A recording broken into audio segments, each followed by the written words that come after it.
बढ़ते आगे, मध्य प्रदेश में आदिवासियों पर अत्याचार के मामले थमने का नाम नहीं ले रहे। ताजा मामला बालाघाट के बकेरा गांव का है। यहां पर उप सरपंच समेत कई लोगों पर आदिवासी युवक के पैर चटवाने का आरोप लगा है।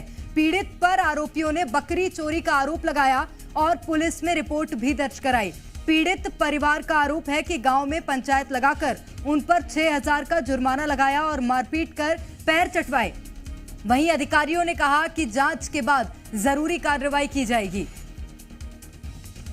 आज भी एक आदिवासी परिवार आया हुआ था और उन्होंने ज्ञापन इस बाबत दिया है कि उप सरपंच और कुछ गांव के अन्य लोगों द्वारा बकरी चोरी का इल्ज़ाम उनके ऊपर लगाया गया है और कुछ पैर चटवाए गए हैं। इस तरह की घटना उन्होंने बताई है और उन्होंने मुझे इस संबंध में ज्ञापन दिया है। इसमें थाना प्रभारी को भेजकर जाँच कराई जाएगी और नियमानुसार कार्रवाई की।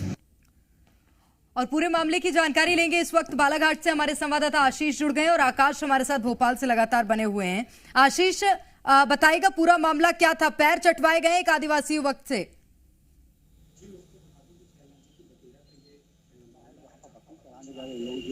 युवक के ऊपर में बकरी चोरी का इल्जाम लगा दिए गए थे, जिसकी शिकायत थाने पे कर दी गई थी। लेकिन शाम होते ही समझौते की बात करने पर सारे लोगों को इकट्ठा किया गया, गांव के लोगों को इकट्ठा किया गया। बकायदा उस सरपंच ने उनसे माफी मंगवाई और 6,000 का जुर्माना भी ठोका। इतना ही नहीं, बाद में उससे आदिवासी परिवार से पैर भी चटवाया गया है, जिसकी शिकायत उन्होंने SDM मोनिका ठाकुर को की है। मोनिका ठाकुर ने बताया कि अब इसको आगे हम जाँच करेंगे, जाँच में जो दोषी पाया जाएगा उस पर कड़ी कार्रवाई करेंगे। मैं आपको एक बार और बता दूं कि सीधी का कांड अभी थमा ही नहीं और बालाघाट का नया मामला सामने आ गया है। आदिवासी विश्व दिवस पे आदिवासियों ने अपने आक्रोश की रैली निकाल करके अपना विरोध प्रकट किया था। उन्होंने कहा था कि चाहे कांग्रेस हो चाहे BJP हो, दोनों पार्टी हमारी हितैषी जरूर है, वोट बैंक की राजनीति करती है, लेकिन हमारे विषय में कोई भी नहीं सोचता। बिल्कुल, अब मैं लौटूंगी आशीष आपके पास। आकाश लगातार हमारे साथ बने हुए राजधानी भोपाल से। आकाश, एक सीधी से मामला सामने आया जिसका जिक्र आशीष भी कर रहे थे। एक आरोपी व्यक्ति पर पेशाब कर देता है। मुख्यमंत्री शिवराज सिंह चौहान की ओर से कार्रवाई क्या की गई आरोपी पर वो तो पता नहीं है, लेकिन हाँ, पैर जरूर धो दिए थे दशमत के। अब बालाघाट से मामला सामने आया है, क्या करेंगे मुख्यमंत्री? कितनों के पैर धोएंगे प्रेरणा, ये बड़ा सवाल है। और आदिवासियों पर अत्याचार तो थमने का नाम ही नहीं ले रहा है। कोई आदिवासियों पर पेशाब कर दे रहा है, कहीं पुलिस वाला आदिवासियों को पीट दे रहा है और अब तो हद हो गई, पैर तक चटवा दिए हैं। मध्य प्रदेश की शिवराज सरकार ढिंढोरा पीटकर ये कहती है कि सरकार आदिवासी हितैषी है और ऐसे मामले जब सामने आते हैं, बालाघाट में तो FIR तक अब तक दर्ज नहीं हुई है। अब ये कैसे न्याय आदिवासियों को दिलाएंगे? ये तमाम बड़े सवाल ऐसी घटनाओं के बाद खड़े हो जाते हैं। बताइए, कसूर क्या था? बकरी चुराने का आरोप है, बकरी को लेकर एक पूरा विवाद हुआ और उप सरपंच साहब पंचायत लगा देते हैं, 600 रुपए का जुर्माना लगा दिया जाता है और इसके बाद पैर तक चटवा दिए जाते हैं। आखिर ये कहां का न्याय है? SDM को ज्ञापन सौंपा गया, SDM साहब ने, SDM साहिबा हैं वहां, तो साहिबा ने पता नहीं पुलिस को ज्ञापन दिया या नहीं दिया, क्योंकि अब तक थाने में FIR दर्ज नहीं हो पाई है। अब आदिवासियों पर इस तरीके से अत्याचार होंगे और घटना के इतने घंटों बीत जाने के बाद FIR तक दर्ज नहीं होगी तो इन आदिवासियों को न्याय कैसे मिलेगा? क्या सिर्फ बड़ी बड़ी घोषणाओं से ही आदिवासियों को न्याय मिलेगा?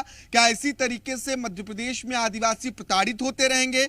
क्या किसी आदिवासी पर कोई पेशाब करके चला जाएगा? क्या रायसेन में कोई आदिवासी को पीट कर चला जाएगा? क्या बालाघाट में आदिवासियों को पैर चटवा दिया जाएगा? ये मध्य प्रदेश में हो रहा है और उस मध्य प्रदेश में हो रहा है जहां की सरकार कई सालों से आदिवासी हितैषी होने का गुणगान कर रही है, बिरसा मुंडा जयंती मना रही है, टंटा मामा का गुणगान किया जा रहा है। उसी मध्य प्रदेश में एक आदिवासी लोगों के पैर चाट रहा है। क्या सरकार इसे देख पा रही है? क्या सरकार के नुमाइंदों को या फिर प्रशासन के अधिकारियों को यह घटना समझ में आ रही है? इस घटना को वो देख पा रहे हैं और एक आदिवासी के पीड़ा को, दर्द को समझ पा रहे हैं या नहीं समझ पा रहे हैं? सीधी में एक घटना हुई तो मुख्यमंत्री ने पीड़ित युवक के पैर धो दिए, दशमत के पैर धो दिए, उन्हें अपना मित्र बना लिया। लेकिन अब क्या बालाघाट में जो घटना हुई है उस पीड़ित के भी पैर मुख्यमंत्री धोएंगे? क्या उस पीड़ित को भी न्याय मिलेगा? और जो लोग ऐसी घटनाओं में लिप्त हैं उन पर कब तक कार्रवाई होगी, इस मामले में एफआईआर कब होगी, ये बड़े सवाल हैं प्रेरणा। और देखना होगा कि पुलिस कब तक इस मामले में एफआईआर दर्ज करती है और एसडीएम साहिबा वो ज्ञापन पुलिस को देती हैं या नहीं देती हैं, या फिर परिजनों को अब खुद से ही पुलिस तक गुहार बड़ी लगानी बात तो आकाश ये है कि न्याय मिल ही कहाँ रहा है। अगर न्याय मिल रहा होता तो दोबारा इस तरह की घटना सामने नहीं आती, लेकिन सीधी कांड के बाद लगातार इस तरह के मामले सामने आ रहे हैं। वो दिखा रहे हैं कि न्याय नहीं मिल रहा है, सिर्फ मंच से ऐलान किए जा रहे हैं। बहुत शुक्रिया आप दोनों का ये तमाम जानकारी के लिए।